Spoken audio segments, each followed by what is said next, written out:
আলমগীর সহ এখানে নয়ন মারা গেছে, আমাদের বুলেট কামাল, এখানে একটা বিশাল একটা গ্রুপ ছিল। পরে আমাদের ব্যাপারী সহ আপনার বিশাল বড় একটা গ্রুপ আছে। টোটাল এখানে এটা কিন্তু কমান্ডার ছিল আমাদের কমান্ডার ছিল আমজাদ ভাই, সভাপতি ছিল আমাদের আব্দুল মুতালেব খান বড় ভাই, উনি ছিলেন। মূল চাবিকাঠিটা চালাইতেন আমাদের আমজাদ ভাই।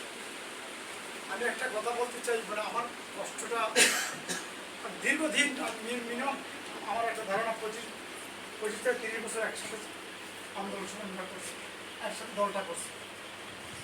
আমি যখন এই আন্দোলনের সময় আমি খুব ফেরারি অবস্থায় আছি, এখানে খবর পাইছি আমজাদ ভাই আছে, রহমত ভাই আছে, এখানে আমাদের মধ্যনগরে অনেক প্রতিনিধি ছিল, ধর্মপাশা থেকে মনে হয় দুজনেই ছিলেন আপনারা না। আমি বাইদা ভাই একটা কথা বলছি, আমজাদ ভাই অনেক রাগ করছে আর একটু আমি তখন বুঝি নাই যে আমজাদ ভাই রাগ করছে। পরে আমি যখন ফোন দিই আমজাদ ভাই ফোন করে না,